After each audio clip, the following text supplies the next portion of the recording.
Hello friends, જય શ્રી ગણેશ. બધાને સ્વાગત છે તમારું મારી ચેનલ ગુજરાતી કિચનમાં.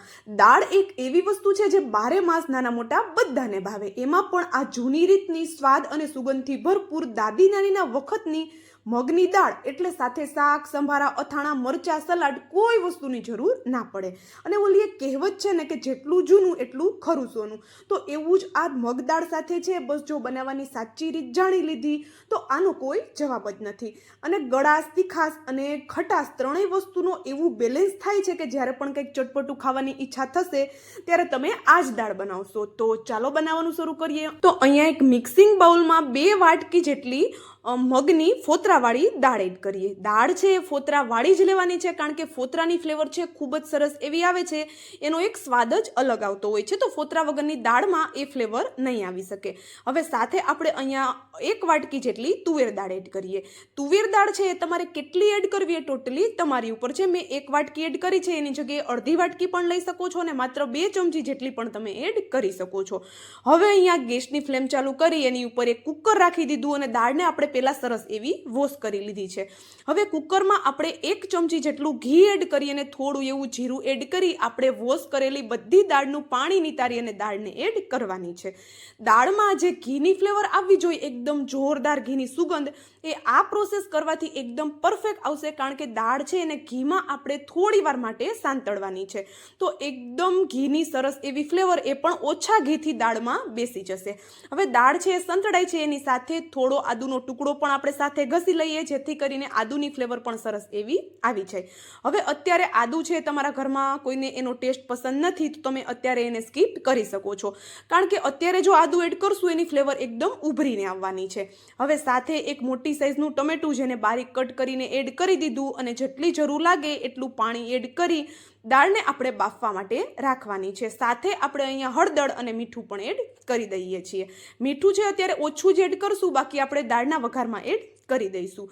હવે આ બધી વસ્તુને સરસ એવી એક વખત મિક્સ કરી દઈએ અને પાણી ઉકળવા લાગે એટલે ઢાંકણ બંધ કરી અને આપણે આની 3 થી 4 જેટલી વિસલ લઈ લેવાની છે. તો આપણે એ દાળની વિસલ થાય છે, દાળ આપણી ચડે છે, ત્યાં સુધીમાં દાળ માટેનો એક મસાલો બનાવીએ. તો એના માટે મેં અહીંયા એક ચોપર લઈ લીધું અને ચોપરમાં આપણે અહીંયા 10 થી 12 જેટલી લસણની કળીઓ એડ કરીએ. લસણ છે આ દાળમાં થોડું ચડિયાતું રાખવાનું છે, કારણ કે લસણની ફ્લેવર આમાં ખૂબ સરસ આવે છે.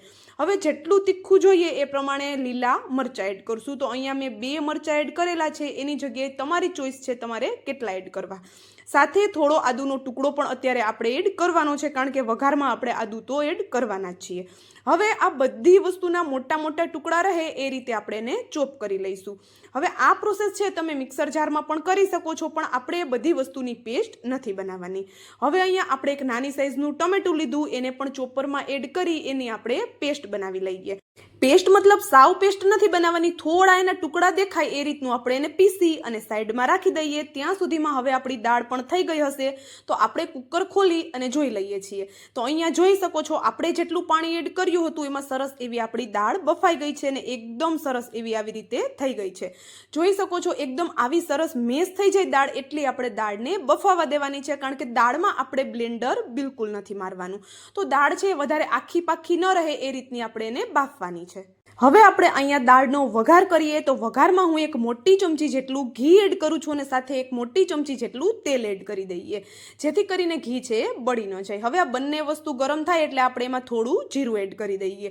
તમને થતું હશે કે કિંજલ બે દાળમાં વઘાર, તો આવી રીતે 2 વઘાર, પહેલો જે વઘાર કર્યો આપણે એ તો આપણે દાળમાં ઘીની ફ્લેવર લાવવા માટે કરેલો છે, અને આ બીજો વઘાર પ્રોપર જે દાળનો વઘાર થાય છે એ જ વઘાર આપણે કરવાનો છે. હવે જીરું સરસ એવું થઈ જાય એટલે હિંગ અને સૂકા મરચાં અને સાથે આપણે આદુ, લસણ અને મરચાંની જે આપણે બારીક ટુકડા કર્યા હતા એને એડ કરી દઈએ અને સરસ એવું હાઈ ગેસની ફ્લેમ પર આપણે એને સંતળાવા દઈએ. દરેક દાળનો મેઇન જે પાર્ટ હોય છે એનો વઘાર હોય છે, એનાથી જ દાળમાં એકદમ સરસ એવી સુગંધ અને ટેસ્ટ આવતો હોય છે. તો દાળનો વઘાર કરતી વખતે બસ થોડી વાતોનું ધ્યાન રાખશું એટલે પરફેક્ટ એવી દર વખતે રસોઈયા જેવી દાળ બનીને તૈયાર થશે. હવે અહીંયા સરસ એવા આદુ, મરચાં, લસણ સંતળાઈ જાય એટલે આપણે ટમેટાં જે પીસીને રાખ્યા હતા તે એડ કરી દેવાના છે અને ટમેટાને પણ સરસ એવા બધી વસ્તુ સાથે થોડા એવા સંતળાવા દેવાના છે. ટમેટા સરસ એવા સંતળાય છે એની સાથે જ આ સ્ટેજ ઉપર થોડા લીલા ધાણા એડ કરી દઈએ, જેથી કરીને ધાણાની ફ્લેવર પણ એકદમ સરસ એવી આવી જાય. હવે સાથે થોડી હળદર અને સ્વાદ પ્રમાણે મીઠું એડ કરીએ. એક ચપટી જેટલો મેં ગરમ મસાલો પણ એડ કરેલો છે, કારણ કે આખા મસાલા આપણે દાળના વઘારમાં નથી મૂકવાના. સાથે આપણે થોડું કાશ્મીરી લાલ મરચું પાવડર એડ કરીએ. નોર્મલ મરચું પાવડર પણ મેં થોડો એવો એડ કરેલો છે. હવે સ્વાદ પ્રમાણે મીઠું, 1 મોટી ચમચી જેટલું ધાણા જીરું પાવડર અને 2 મોટી ચમચી જેટલો ગોળ એડ કરીએ. ગોળ છે એની જગ્યાએ તમે ખાંડનો ઉપયોગ પણ કરી શકો છો, અને ગોળ કેટલો લેવો એ પણ ટોટલી તમારી ઉપર છે. હું 2 ચમચી ગોળ લઉં છું, કારણ કે આપણે લીંબુનો રસ છે એ પણ ચડિયાતો જ એડ કરવાનો છે. અને ગુજરાતી જે પણ દાળ બને છે થોડી ખાટી મીઠી અને તીખી હોય તો જ ખાવામાં ટેસ્ટી લાગતી હોય છે. હવે ગોળ છે એને પણ બધી વસ્તુ સાથે સાંતળી લેવાનો છે. ઘણી વખત દાળમાં જ્યારે ગોળ એડ કરીએ ત્યારે પ્રોપર આપણે દાળને ઉકળવા નથી દેતા, એના કારણે ગોળનો કાચો ટેસ્ટ દાળમાં આવતો હોય છે. પણ આ સ્ટેજ ઉપર ગોળને એડ કરી દઈશું એટલે ગોળનો બિલકુલ ટેસ્ટ તમને દાળમાં નથી આવવાનો. હવે આ બધી વસ્તુ સરસ એવી ચડી જાય એના માટે 2 થી 3 ચમચી જેટલું પાણી એડ કરીએ અને સરસ એવું એને મિક્સ કરી દઈએ. લાસ્ટમાં હું અહીંયા 1 ચમચી જેટલો દાળ મસાલો એડ કરું છું. તમારી પાસે હોય તો એડ કરવાનો છે, બાકી ટોટલી ઓપ્શનલ છે, વધારે કોઈ ફરક નથી પડવાનો. હવે અહીંયા સરસ એવું બધી વસ્તુને આપણે મિક્સ કરી લઈએ અને તમે કલર જોઈ શકો છો આપણા વઘારનો એકદમ જોરદાર આવ્યો છે. અને સુગંધની તો મારે તમને શું વાત કરવી, ગલીના 4 ઘર સુધી આની સુગંધ જાય છે, એટલી બધી જોરદાર આની સુગંધ આવે છે. હવે અહીંયા શું કર્યું, વઘાર સરસ એવો થઈ ગયો એટલે બાફેલી દાળ એડ કરી અને સરસ એવી દાળને આપણે મિક્સ કરી દઈએ. બિલકુલ પાણી અલગ અને દાળ અલગ એવી રીતે આપણી દાળ નથી બનેલી, પ્રોપર દાળને આપણે કૂક કરેલી છે. હવે સાથે જ આપણે એમાં જેટલું જરૂર લાગે એટલું થોડું ગરમ પાણી એડ કરીએ, અને પાણી પણ આપણે ગરમ જ એડ કરવાનું છે.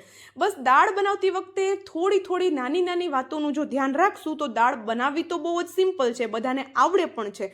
પણ ઘણી વખત કેવું થતું હોય કે રસોઈયાની જે દાળ બને છે ને એના જેવો ટેસ્ટ આપણી ઘરે નથી આવતો, બધાનું કહેવું એવું હોય છે. તો બસ નાની વાતોનું ધ્યાન રાખશું એટલે રસોઈયા કરતાં પણ સારી દાળ આપણી ઘરે બનીને તૈયાર થશે. હવે અહીંયા પાણી જે એડ કર્યું એને સરસ એવું દાળ સાથે ઉકળવા દઈએ અને દાળને આપણે ઘટ થવા દઈએ. નોર્મલ આપણે જે તુવેર દાળ બનાવીએ એના કરતાં દાળ છે એ ઘાટી રાખવાની છે, કારણ કે મગ દાળ છે એ ઘાટી જ હોય છે. હવે અહીંયા જોઈ શકો છો દાળ છે એ સરસ એવી ઉકળવા લાગી છે અને એકદમ સરસ એવી ઘટ પણ થવા લાગી છે. અને દાળનો કલર પણ તમે ચેક કરી શકો છો, એકદમ જોરદાર આવ્યો છે. અને મગ દાળ તો તમે હજારો વાર બનાવી હશે, પણ જો આ રીતે ક્યારેય ન બનાવી હોય તો એકવાર જરૂર બનાવજો. હવે દાળ ઉકળીને તૈયાર થઈ ગઈ તો લાસ્ટમાં 1 થી 1.5 મોટા લીંબુનો રસ એડ કરીએ અને થોડા લીલા દાણા એડ કરી ટેસ્ટ કરી જોવાનું છે. જો કંઈ વધારે ઓછું થતું હોય તો તમે એડ કરી શકો છો. હવે આપણી દાળ છે અહીંયા એકદમ સરસ એવી ઉકળીને તૈયાર થઈ ગઈ. અને હા, જો તમને આ દાળનો વિડીયો થોડો પણ પસંદ આવ્યો હોય તો વિડીયોને લાઇક, શેર, અને જો ચેનલ પર નવા છો તો જલ્દીથી ચેનલને સબસ્ક્રાઈબ કરી દેજો આવા જ નવા વિડીયો જોવા માટે. અને સાથે મને કોમેન્ટ પણ જરૂરથી કરી દેજો કે તમે તમારી ઘરે આ રીતે દાળ બનાવો છો કે નહીં, અને તમે મારો આ દાળનો વિડીયો ક્યાંથી જોવો છો.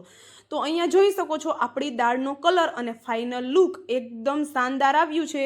જેમને પણ ભૂખ નહીં લાગી હોય એ 2 ની 4 રોટલી ખાઈ જશે, એટલી ટેસ્ટી આ દાળ બને છે. તો ચાલો હવે મળશું આવા જ એક નવા વિડીયો સાથે. ત્યાં સુધી જય શ્રી ગણેશ બધાને, and thank you for watching.